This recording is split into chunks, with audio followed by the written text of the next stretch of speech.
a little song.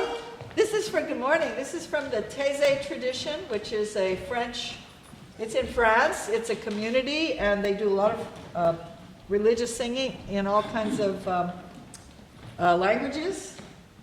And we're going to sing one for you now. Let's all sing together. Jubilate Deo, omnis terra, servite Domino in laetitia. Alleluia, alleluia in laetitia. Alleluia, alleluia in laetitia. You can sing too. Jubilate Deo, omnis terra, servite Domino in laetitia. Alleluia, alleluia in laetitia. Alleluia, alleluia in laetitia. Jubilate Deo, omnis terra, servite Domino in laetitia. Alleluia, alleluia in laetitia. Alleluia, alleluia in laetitia. Jubilate Deo, omnis terra, servite Domino in laetitia. Alleluia, alleluia, alleluia in laetitia. Alleluia, alleluia, alleluia in laetitia. Jubilate Deo, omnis terra, servite Domino in laetitia. Alleluia, alleluia, alleluia in laetitia. Alleluia, alleluia, alleluia in laetitia. Next time you'll know it. Yay! Yeah, good job. Thank you. Okay, I'm Kathleen Benjamin, and we are members of the Church in Ocean Park, and I am here to welcome you this morning. You may be wondering if you're actually welcome. We are multi-faith, so you are welcome if you are Jewish, if you are Muslim, if you are Hindu, Buddhist, Christian, atheist, or some combination or something else altogether. We welcome you if you are single, married, widowed, divorced, gay, transgender, very rich, or having trouble making ends meet. We welcome you if you are woke or if you just woke up. We welcome you if you're coming out or if you just got out of jail. We don't care if you're more religious than the Pope or if you think AI is dope, you're welcome here. We welcome soccer moms, tree huggers, latte sippers, vegans, and junk food eaters. We welcome those who are in recovery or still addicted. We welcome you if you are with him or if you are with her. We welcome childless cat ladies and fearless frat babies. We welcome you if you like organized religions or if you don't like religions or organizations at all. We welcome you if you are inked, pierced, or both. We especially welcome you if you're standing in need of prayer, if you've been wounded by a religious community and are cautiously curious. We hope that you will find this to be a place of healing and that you feel loved here. We welcome you if you're a snappy dresser, if you dress for comfort, or if you dress to impress. We welcome you if you like to be heard or if you just learned a brand new word. You are welcome here if you're a game changer, a rearranger, or if you're fine because you feel like you are on cloud nine. You are welcome here. Welcome to the Church in Ocean Park. Thank you.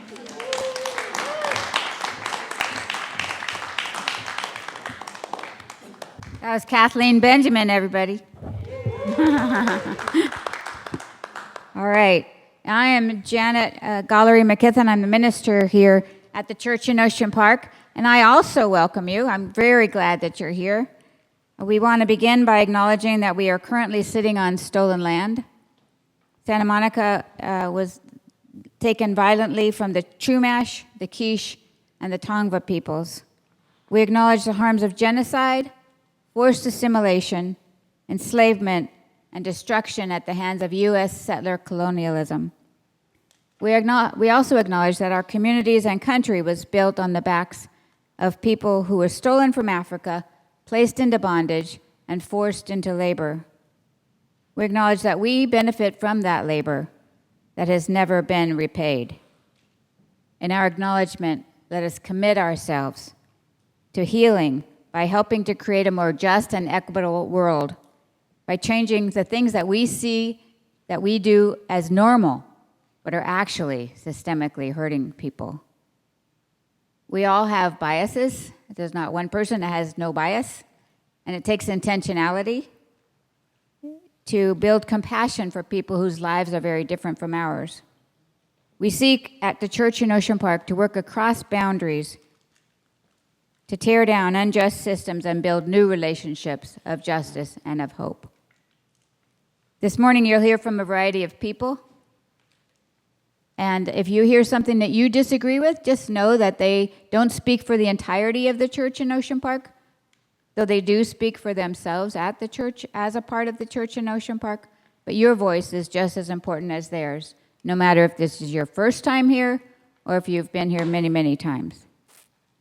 Thank you for being a part of this community this morning. Thank you for trying to help bend the arc toward justice, which seems a little stronger each day. Thank you for trying to build a more equitable world full of love and compassion. We center ourselves each week with a chant by Thich Nhat Hanh. I have arrived, I am home, in the here and in the now, 3 times. Please join me if you can. Take a deep breath. I have arrived. I am home in the here and in the now. I have arrived. I am home in the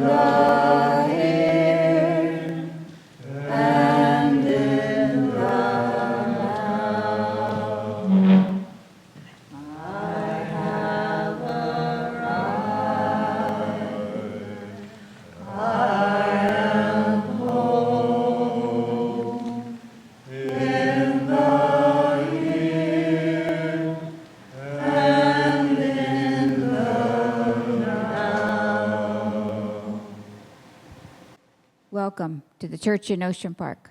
We're glad you're here. I'm going to introduce our speaker this morning before our song, so we can go right from the song to his words. This is a friend of mine. I'm so glad he's here today, Reverend Eric Shafer. He has moved away, but not too far. He's in Claremont now. But he used to be serving for many years. For many years, he was the pastor at the Evangelical. He is a pastor in the Evangelical Lutheran Church in America. And right now, he's a Global Refuge pastor in residence. Global Refuge is the new name for the Lutheran Immigration and Refuge Service, which I used to be a refugee consultant with UMCOR, United Methodist Committee on Relief. And so I was sort of a colleague in that area as well. So I have some idea of what he's doing at the moment. He recently retired after more than 8 years as senior pastor at Mount Olive Lutheran Church in Santa Monica, which is where I knew him from, and I got to know him. There he helped open the Students for Students shelter at Mount Olive, the first shelter for homeless college students in the United States. It was then emulated in many other places as well. His previous positions include the Senior Vice President for Odyssey Networks in New York City, the Director of Communion for the ELCA in Chicago. Shafer has taught in South Africa and Madagascar and has made multiple trips to Jerusalem and the West Bank. He's the host of the YouTube program Hope Matters, which we need a lot of. Hope Matters, and a regular contributor to the Church Anew website. But But more important to me, actually, is when I was the president of Santa Monica Interfaith Area Interfaith Council, he was one of the main people that helped us to get that started and keep going. And so we grew that organization in such a way that now the Santa Monica Area Interfaith Council's president is Kathleen Benjamin. We have an incredible leadership team, but it's because of the start we got with Reverend Eric Shafer, and so I really appreciate that. And I miss him a lot, though he's only in Claremont. So let's just give him a hand and welcome him before the song.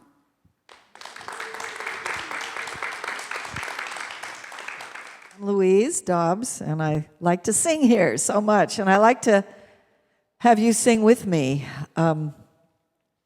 So I want to teach you a song. I'm going to sing the whole thing first, and then I'll teach you how to sing it.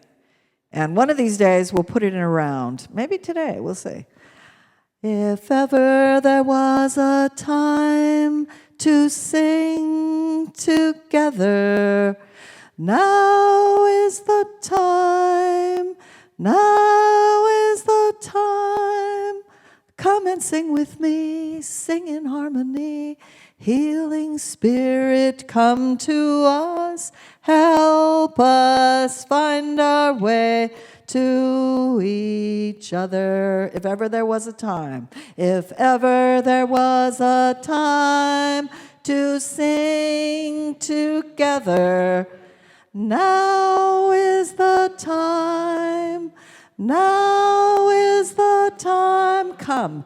Come and sing with me, sing in harmony. Healing Spirit, come to us, help us find our way to each other. Wow, you did great.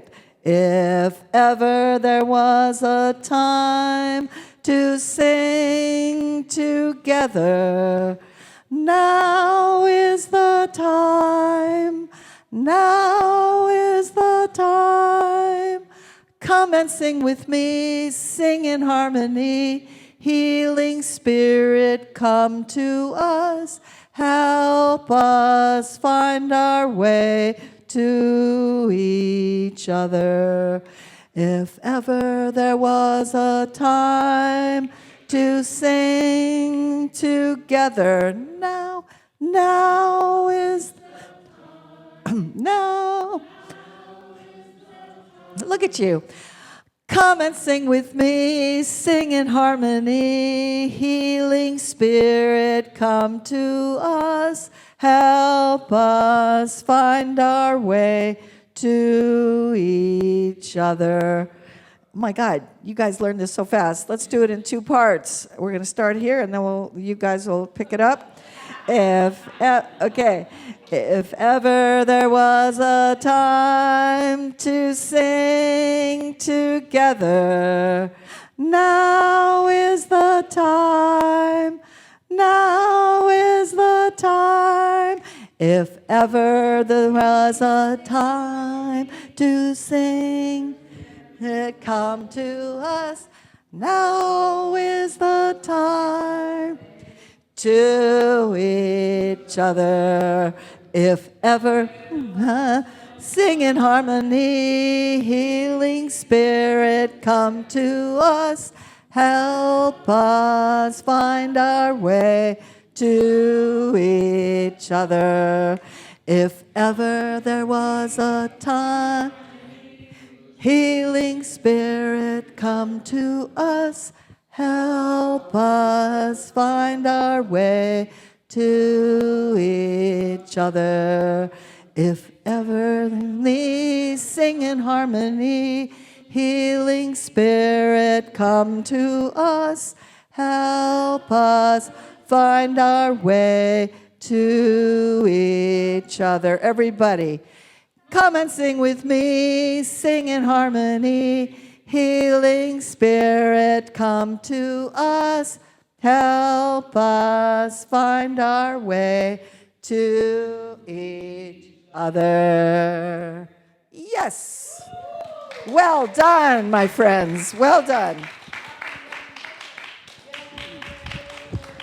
It is such a pleasure to be with you this morning. Thank you for the invitation, Pastor Janet, and it's good to see some old friends from our time here in Santa Monica.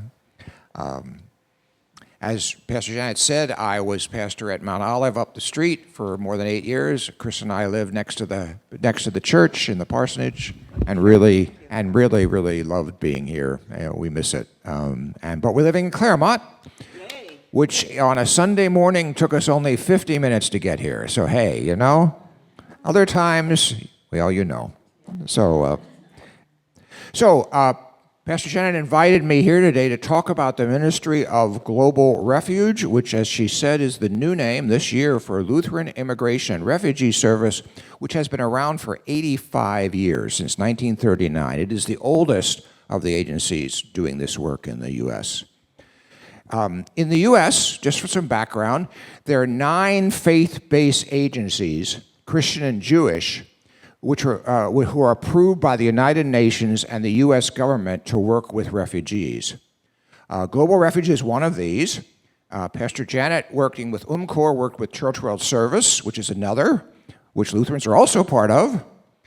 Others include Episcopal Migrant Ministry, the Hebrew Immigrant Aid Society, World Relief, and Catholic Relief Services. So there isn't any refugee work going on in the U.S. through the State Department that isn't involved with faith-based organizations. And most people don't even know that. I mean, you know, the 125,000 refugees that come in through the regular system each year only come through faith-based agencies. Now, of course, Global Refuge doesn't just work with Lutherans. I love this statistic. So I asked Lutherans when I talked to them who they think is the second largest financial supporter of Global Refuge. And I won't try to play with you on that this morning. Our second largest financial supporter is the Church of Jesus Christ of the Latter-day Saints. Because the Mormons, well, actually, the LDS Church, Mormon is their Bible. Church is LDS Church. The LDS Church understands they don't need to found another refugee agency. They just want to support a good one, and they support ours. So, and of course, we don't deal with just Lutherans. 100% of the people we are working with this year are not Lutheran as far as refugees, and that's the way it's been since the end of World War II, when many Lutherans were refugees. And of course, the groups that do sponsor the refugees are church groups of all denominations, faith groups, and also these days, you can also sponsor a refugee if you're a family. You don't need to be part of a religious group anymore. That's just a bit of information that I wanted to share with you before I talk to you specifically about the work of Global Refuge. But first, one of my favorite stories.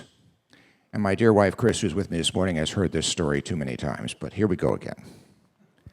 So I began my work as a pastor in the 1970s, serving Holy Trinity Memorial Lutheran Church in Catasauqua, Pennsylvania.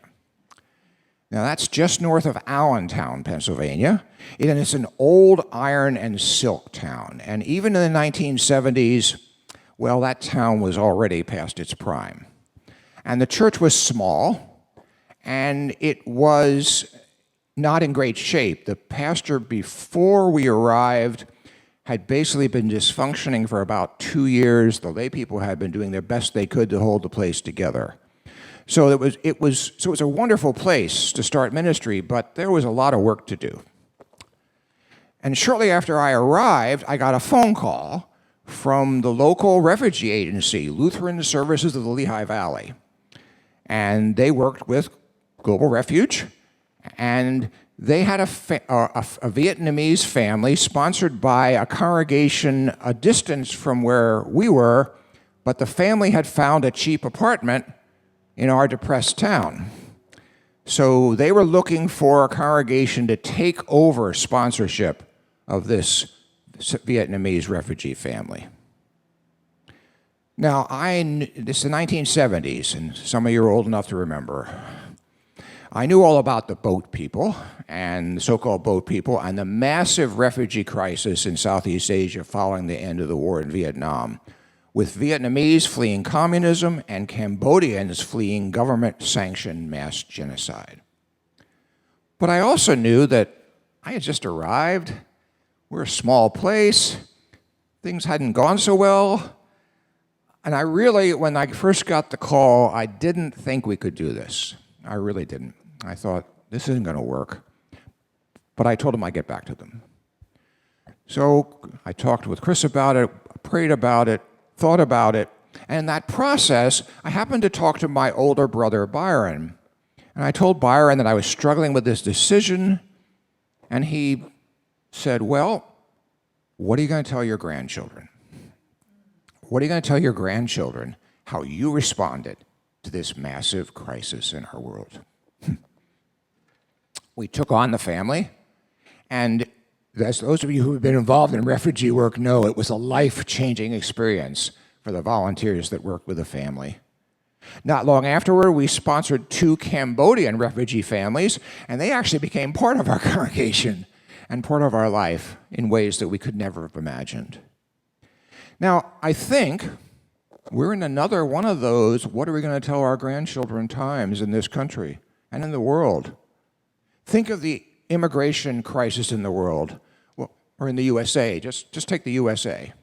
Afghans, Ukrainians, Haitians, more recently Venezuelans, Ecuadorians, and all fleeing war and violence of some kind.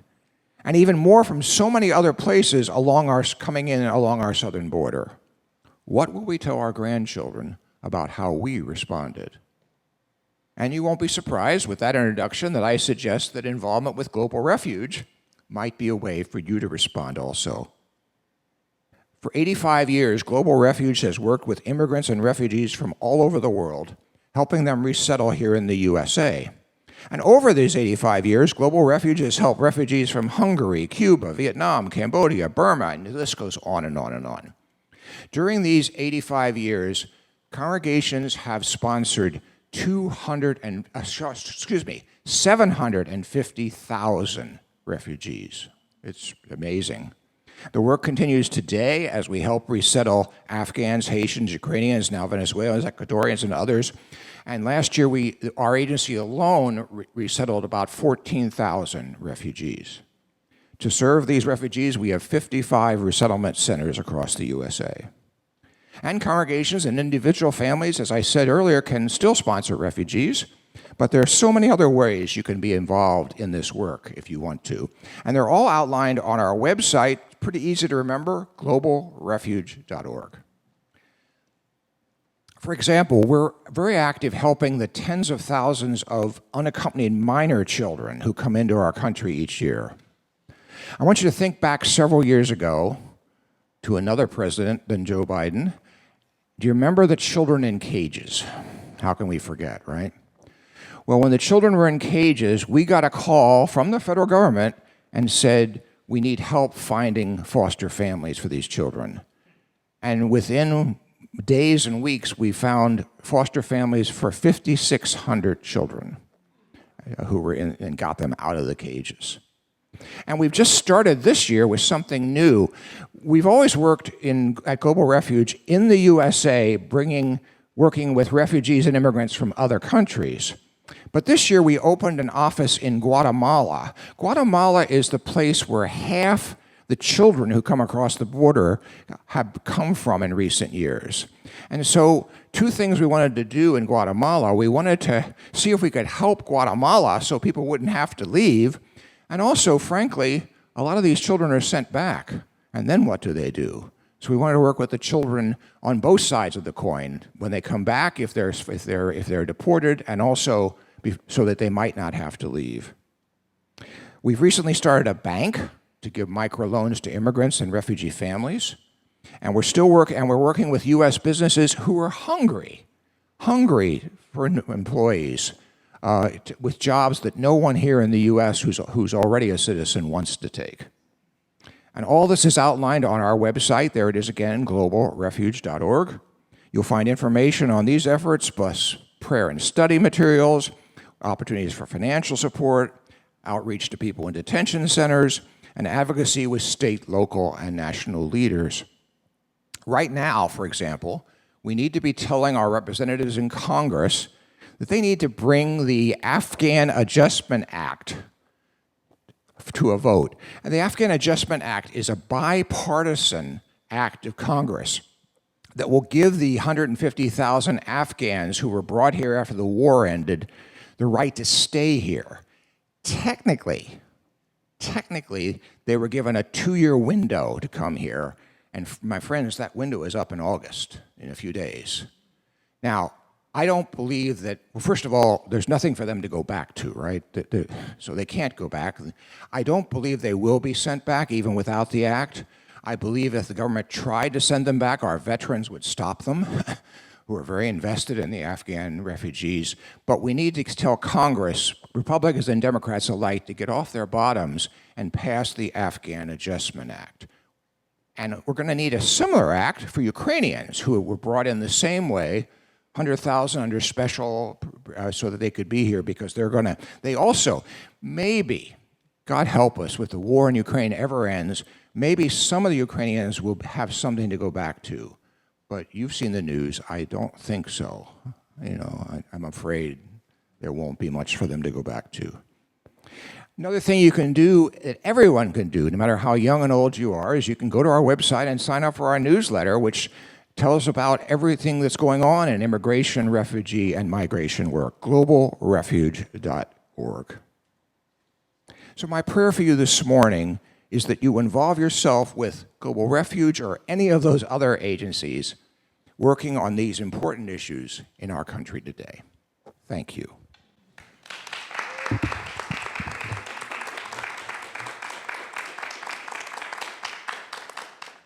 I'd like to share a song with you called Across the Borderline. It's really about immigration.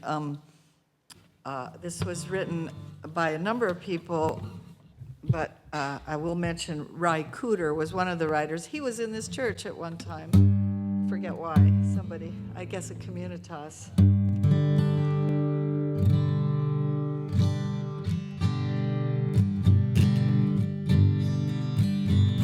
There's a land that I've been told, every street is paved with gold, and it's just across the borderline.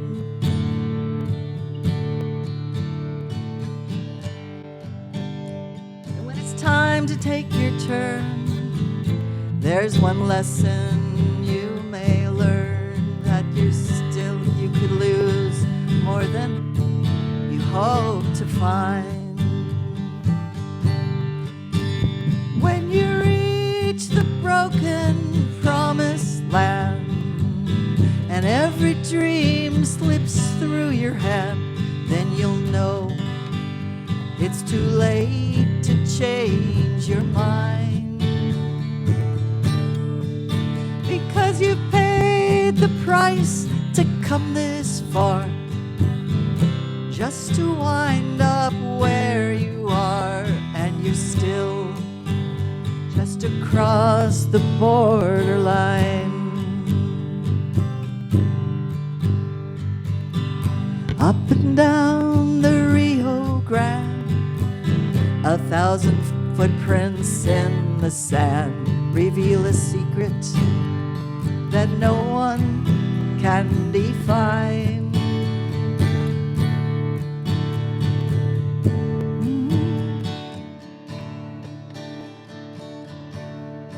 River flows on like a breath in between our life and death.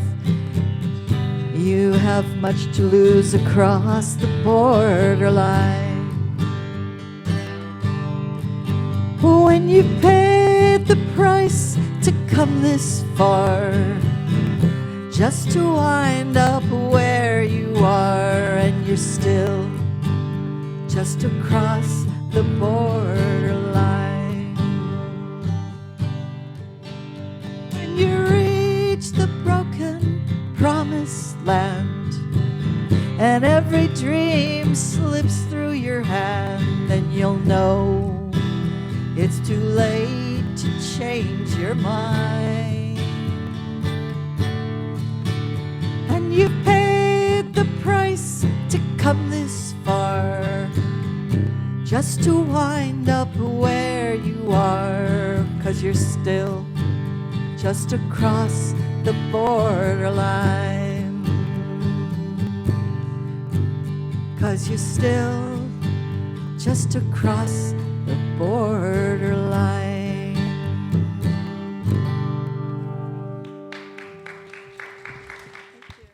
So thank you, Louise. And thank you so much, Reverend Eric. That song in your talk just reminded me of another thing about this. The church, young people, young adults, went to Honduras a couple of times for 10 days. And one of the times, we really got to know many people, but one of them was about to leave on the journey to go to the United States. And we were so sad because, I mean, I still remember that moment because we were all the kids were trying to talk him out of it, the young adults, because they knew what he was going to face when he got here, which was not good, you know. And but it was better than what he had where he was in Honduras. And so I think we really experienced at that time the dilemma. And then the mom who was left there, and the kids are saying goodbye to their dad, and you know it was really, really. We knew they may not see him again.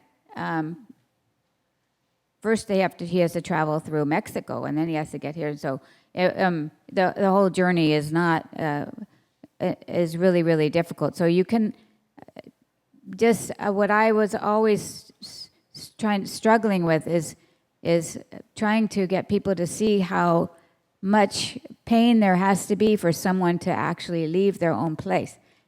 You know, it's not like, let's go make more money or, you know, something. It's really painful for everyone involved when one of those people crosses the border. So it just reminded me of him altogether. So anyway, we invite Eric to come back up, and this is Q&A so that we have a time to comment or ask questions, but he has a few comments to make first on as we start. Thank you. I thought you might be interested in a couple things, kind of an update on the situation, and maybe a couple. I think most people in this room are at a certain place on the immigration issue, and assuming that, I think you might like to have some information. You hear a lot of talk in the media and in the far right about illegal aliens, right? 90% of the people coming across the border, at the southern border, are requesting asylum. 90%. That means by U.S. law, they are not illegal. They may be undocumented. They are undocumented, many of them, but they're not illegal. So when people throw all these illegal alien topics around, that just is not true. You have a right by U.S. law to enter this country and request asylum. You actually have that right in most countries in the world, most of the democracies in this world, to request asylum. It's a UN right, actually, but that's a really significant percentage. And of course, the other one that I alluded to in the talk was that, you know, the people coming across the border are not taking jobs away from any of us. There are 10 million vacant positions in the U.S., especially in the kind of jobs that immigrants are willing to take. Now, put aside for a minute, which we really shouldn't, the justice of that they take terrible jobs that no one else wants. But without them, there's no farming in California. I love when I go out around the country and I have farmers, apple farmers in Pennsylvania, cherry farmers in Michigan, tomato and pickle farmers in Ohio. They know, because they've been employing undocumented people for 80 years. And so it's just not, we need these people. We need these people. Yes, we need a more orderly process at our southern border, although, as you may have heard, it's really calmed down in the last month a lot. Most of the border crossings are not like what you see in the media. The border crossing in San Diego, 300,000 cars every day. Actually, it goes pretty well. People do come in requesting asylum. They're processed, sent on their way, unfortunately without any help. That's why we operate welcome centers, to try to help them. But those are two kind of statistics. We talk about a broken immigration system. We like to use the word old. The act we're operating under was passed in 1965. So do the math. Is that 59 years? I think that's right. Yeah. Yeah, 59 years. So that's old. At the time, it was a very progressive act because it allowed for the first time quotas for refugees from Africa, Asia, and Latin America, which didn't have them before. Now it's just old. And then you have what's happened, the war in Ukraine, the end of the war in Afghanistan. The former administration took apart the refugee system in this country. We normally take in about 125,000 refugees through the State Department, the people that are heavily vetted in other countries before they come here. And the former administration cut that figure to 10,000. Well, you don't recover from that overnight, because when he cut it to 10,000, judges were moved around. State Department people were moved around. One of the reasons there's a crisis with immigration judges is because of what happened in the last administration. And so, you know, it's taking a while. But last year we got back up to the 125,000 that we had during the Obama administration. The figure's been as high as 500,000 in the past, back in the Vietnam and Cambodia days, and is often up to 140,000 of these. These are the people that are background checked and processed and all that stuff. So it's taking a while to get that back. And then, of course, we had the collapse of the government in Venezuela. That might change next week with the election there. And the gang violence in Ecuador, which has just increased, you know, people from there. And then, what can you say about Haiti? They can't get a break. If it isn't a natural disaster, it's a failure of government again and again and again. All those things together help you understand the massive crisis we have just in this country. But in the whole world, there are 100 million refugees. And let that figure settle in 100 million refugees today. And so what we see here with water on two sides of our country is a tip of the iceberg of the problem. The next refugee crisis will be refugees from Central Africa fleeing famine and drought. That's already happening, and that's going to be the next big one. Anyway, that's some of the things I wanted to add, and happy to respond to questions. And I know you have other things you like to talk about too, but. It'll be a challenge. Okay. I'm thinking, of course, we have a refugee crisis in many parts that affects many parts of the world, and I'm assuming that crisis will grow hugely in the future because of climate change. You've already referenced the African famine and so forth. So I believe that the U.S. already has a moral obligation to welcome many, many refugees, and I think that obligation will increase hugely, especially since ours is one of the countries who has done so much to contribute to global warming. Okay. So I want this country to accept many, many more refugees, and I want those refugees to be welcomed. But let me just give one example of how that could happen better. I know that in LA, people I talk to tell me that there's so many Spanish-speaking people in LA now that in a lot of, say, shops or different kinds of organizations, it's almost a requirement that you speak Spanish to get the job. Okay. So where does that leave most white people and most black people? It puts them at a disadvantage for those jobs. A possible remedy could be that the government would make sure that there are plenty of free Spanish classes for everybody, free. So that would be a way in which government could work to help people here welcome new people coming in. Of course, the Trump campaign is doing everything it can to scare people into,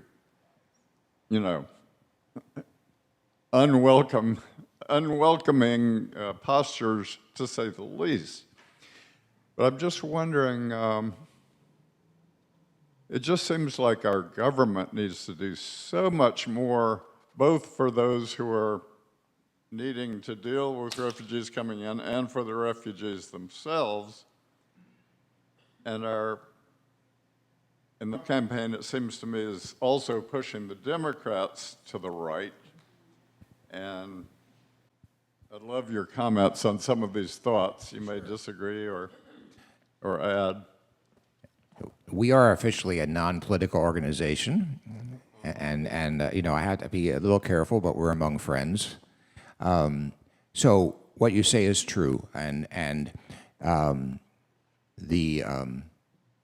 but let's be fair.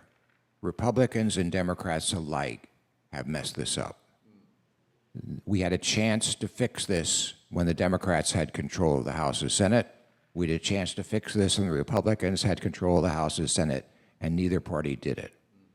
President Biden got an act passed by the House, by the Senate. The leadership of the House said they would bring it to a vote. We had the votes to get it passed. It wasn't something that we were totally happy with, but it was sure better than what we have now. And you know what happened.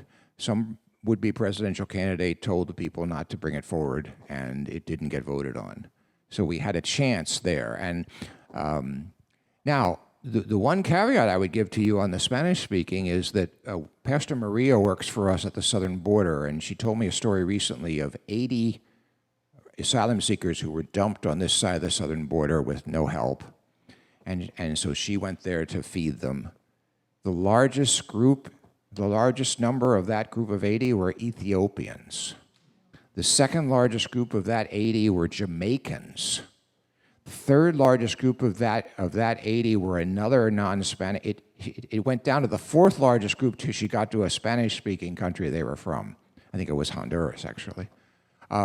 So the southern border is filled with people from all over the world because you can get a tourist visa on the internet to Mexico. So you spend all your life savings to get a plane ticket to Mexico and come across the border there are Russians fleeing Putin. There are Chinese fleeing communism in China. This is incredible. And so, yes, we need more Spanish-speaking teachers and just every one of us. But the next waves are going to be from all over and all kinds of languages, and which is both wonderful and terrible, isn't it, in one sense? I mean. All right. Craig and then Craig. Thank you for your words.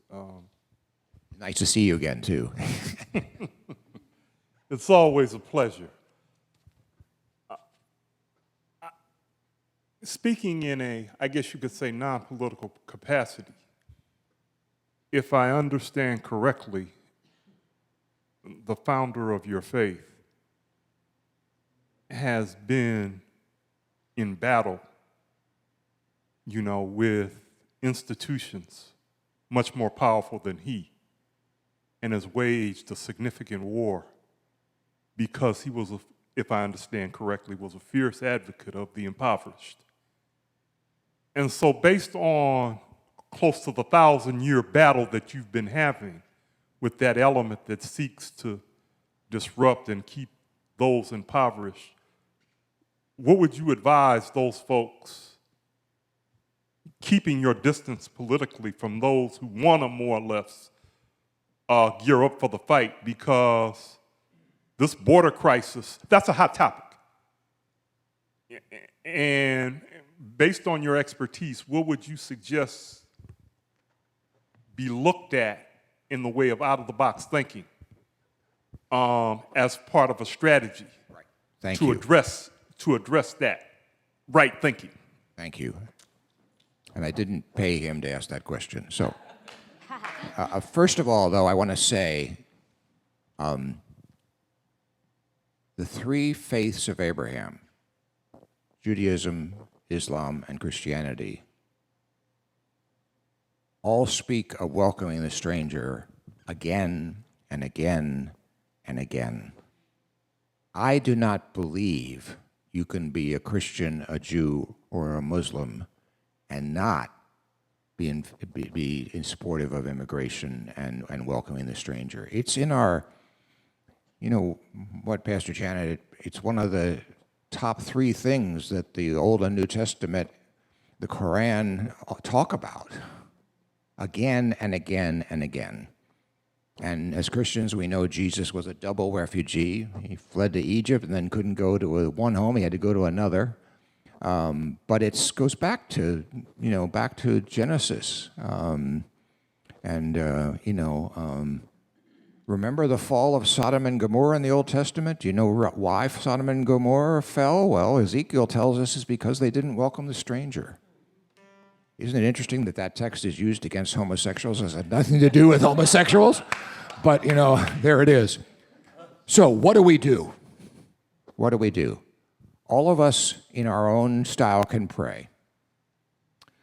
Some of us can financially support institutions like Global Refuge and others that do this work. We can write letters. Let's not discount writing emails and letters to our representatives in California, especially in Southern California, even though they tend to be more liberal than some other parts of the country. They need to hear from us still, because they sure are hearing from others that are anti-immigration. They need to hear from us too, even if and they need to get off their rear ends and get these bills passed too. You can sign up for our newsletter to be informed. We have some projects that congregations do. We have a holiday card program for people in detention centers. We have a new program called Fresh Change, which people provide a bag of clothing for people coming across the border. Those are all on our website, and they're great things to do. So those are the kind of things we can do, and we can vote, of course. We lived in Chicago for a while, early and often, right? No, seriously, we can vote, and it's so very important, to vote, especially this year. There's no question about that. Up and down the ticket, and those are some of the things we can do, because it's easy to feel helpless. These are huge. These are global problems, but as I suggested, there are things we can do. Right, and there are, I don't know if they are still coming, but the people who, once in a while I would get a call. We're on a list of churches that get calls when there are buses that drop off people. And then, Yes.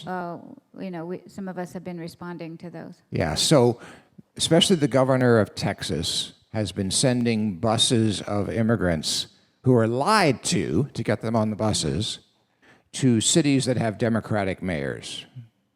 And New York has gotten most of them, but we've gotten them here, Chicago, Denver. And our friends at Immigration Works, first of all, they say, Governor of Texas, just tell us they're coming. Yes. We don't like that you're doing this, but he's not doing it to help these people. He's making a political statement. Shame on him. And he is putting people on buses and sending them to L.A. And so Pastor Janet gets a call. We have 100 people that have just plopped in our laps. Mm-hmm. Now, give us a warning. We have people who would help. Mm-hmm. It's not the way to do it, but right. Give us a warning. But I must tell you the Martha's Vineyard story. Can he be criminally liable for that? What? Ha! I didn't pay him to ask that question either, because the Martha's Vineyard story is the one that I wanted to tell you. Thank you for that. So you remember 2 years ago when Tucker Carlson told the governor of Florida to send immigrants to Martha's Vineyard, Massachusetts, right? So the governor of Florida employed two, I'd call them coyotes, in Texas to recruit 50 people, 25 on a plane, to fly to Martha's Vineyard. And this was in the fall, and they were not given clothing for winter in Martha's Vineyard. They were not told where they were going, and they were people that had hearings scheduled. So they were taking them away. They were lied to. Chris and I used to own a little condo on Martha's Vineyard, and we can tell you that there are 150,000 people on Martha's Vineyard in the summer and 10,000 in the winter.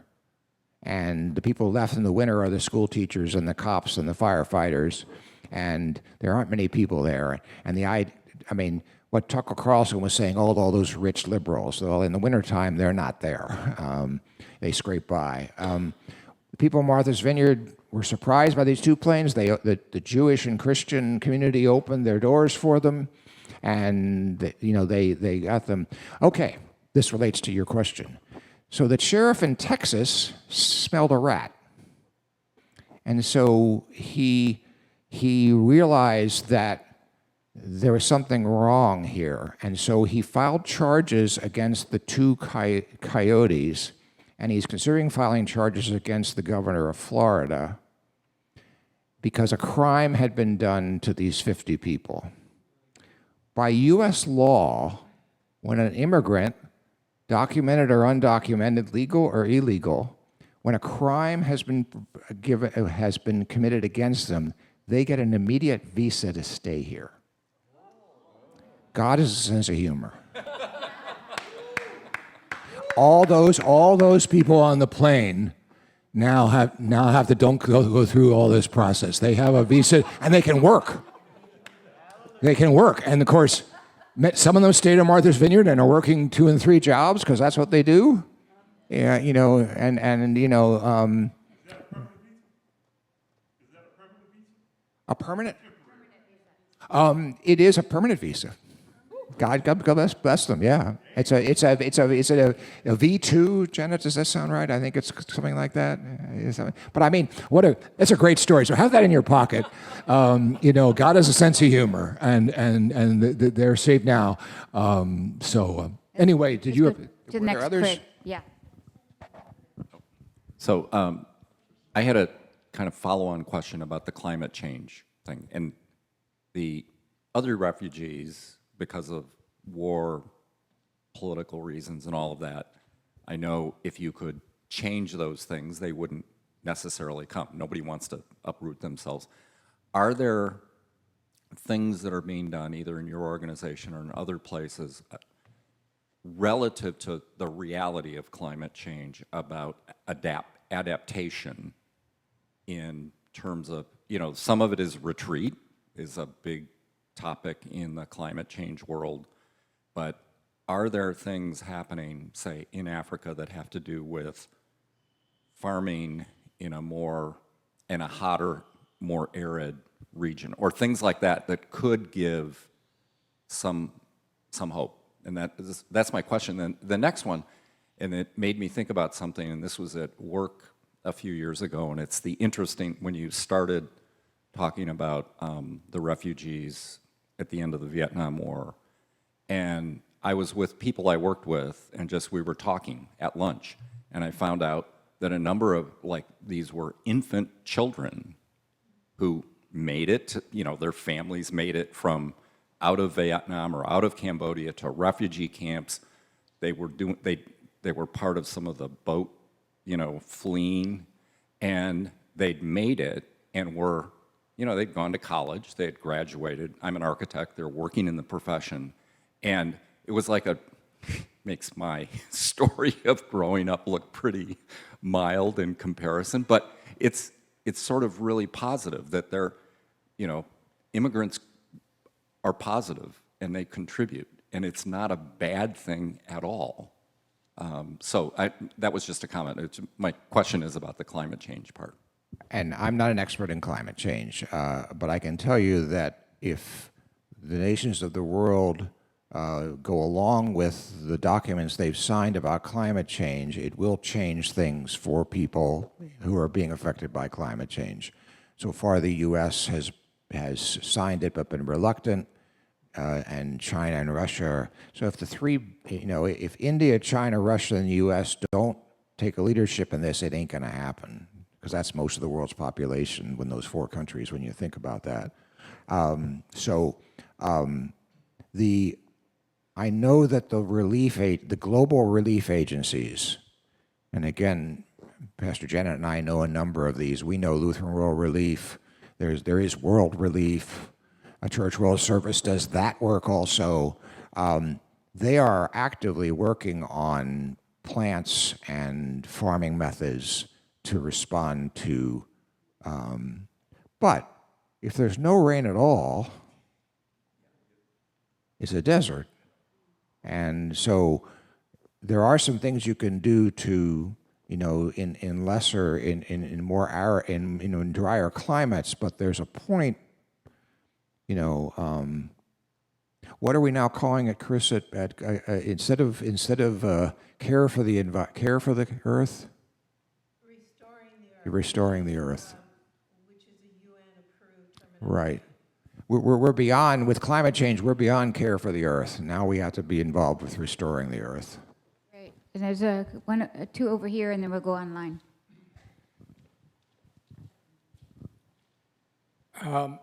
Being a former resident of Massachusetts, when I talk to friends or family, I guess the state and towns are saying, we've run out of money helping the refugees. We don't want any more in Massachusetts. We don't have room for them. There's no place to put them. The Otis Air Force Base is chock full, and then, when I go back, I have neighbors complaining that, they get everything for free. They're given them, and that's the attitude. That's been around. That attitude in Massachusetts has been around. With welfare, when someone gets a house through the welfare agency and then gets free furniture and everything else, neighbors are upset. So they're seeing this as, a lot of people, not everyone, but a lot of conservative Massachusetts people are seeing this as they're getting all these things for free. And I have to work for it, or I have to struggle for it, or I can't even get a new cell phone. And there's rumors going around they all get new cell phones or whatever. How do you go back on that? Thank you. Well, there's another myth we can bust today. All right. The traditional refugee, the ones that comes through the 125,000 a year that are vetted by the State Department, come out of camps all over the world, as they get off the plane, they get $1,100 per person and a bill for their plane ride. That is all the federal government gives refugees that come in the official way. Now, $1,100 in Massachusetts, or God forbid in Santa Monica, how long will that take you for a rent, huh? How far will that take you? Not at all. So that's if you come and ask for asylum, what do you get from the federal government until your hearing, which could be 3 to 5 years? Chris just made the symbol, 0. There is no welfare for the people coming across the border. That's why the church groups have to respond. So the idea that they're getting all these things is a lie. It's a lie that's been going on since I was a refugee coordinator. Oh, yeah. Oh, yeah. That's not a 30 new years lie, is ago. it? Yeah, no, it's an old lie.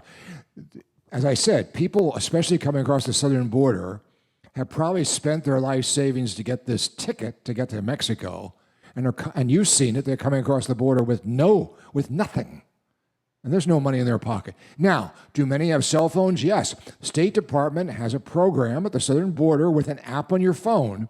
It is overwhelmed. But it has been overwhelmed and broken down many times. But,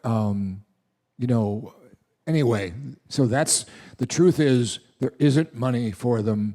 So that's why churches and synagogues and mosques and other faith groups sponsor these refugees. We find the apartments, we help find them jobs, we get them help them get their driver's license so they can work.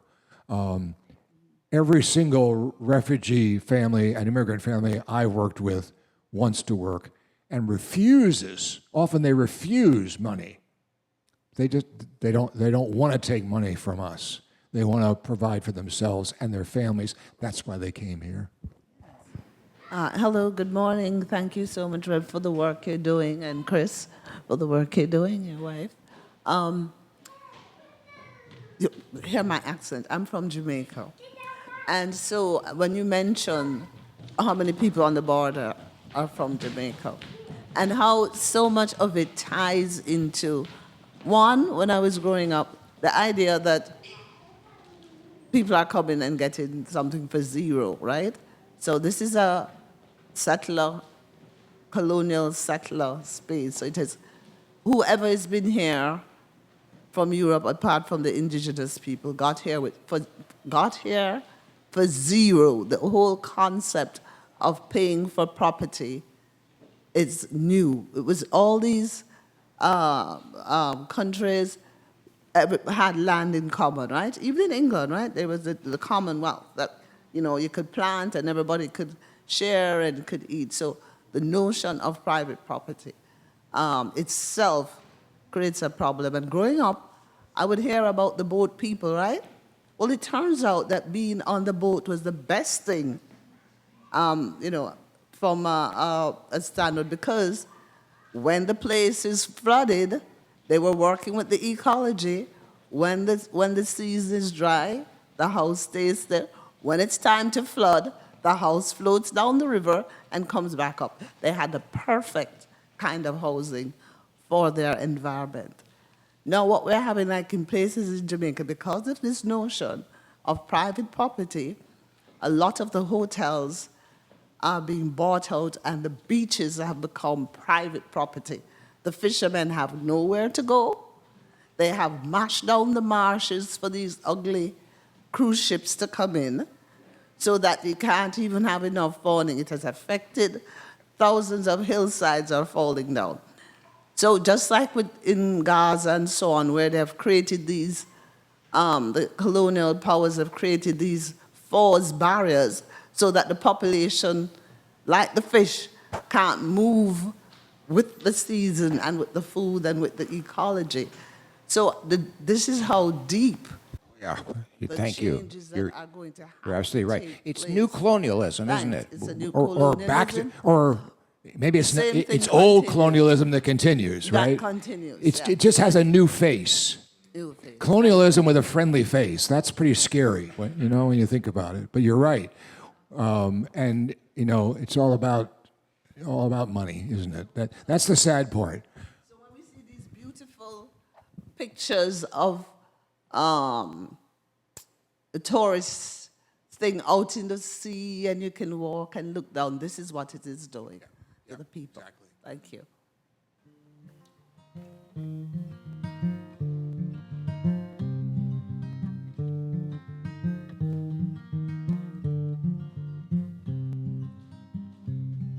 If ever there was a time to sing together, now is the time. Now is the time. Come and sing with me, sing in harmony. Healing Spirit, come to us, help us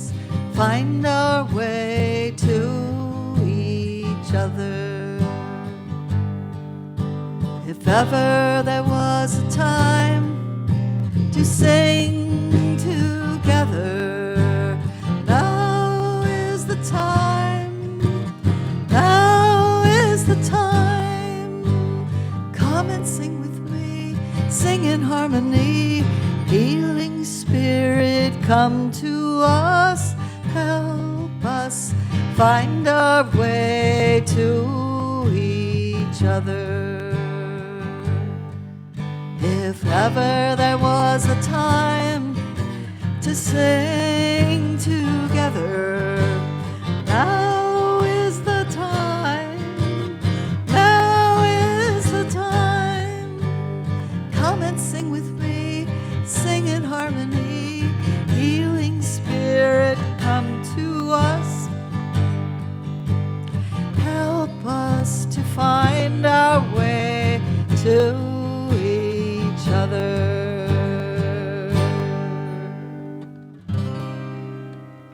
All right. Yes, it went up and back. So, good morning. I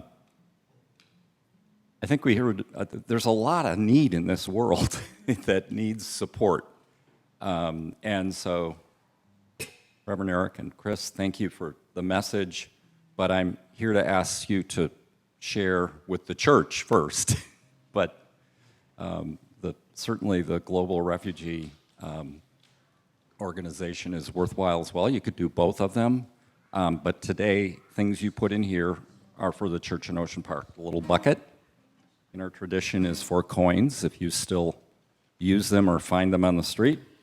And the baskets are for money, checks, or cash. Thank you very much. Way down inside of me, I got a fire going on.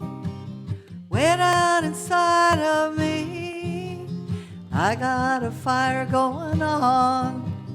Part of me wants to sing by the light. Part of me wants to cry, cry, cry. Isn't that the truth? Way down inside of me, I got a fire going on. Way down inside of me, I got a fire going on. Part of me wants to sing by the light, and part of me wants to cry, cry, cry. If you feel that way, sing this one more time with me. Oh, way down inside of me, I got a fire going on. Way down inside of me, I got a fire going on. Part of me wants to sing by the light, and part of me wants to cry, cry, cry. Thank you. Count to three. 1, 2, 3. Carry on.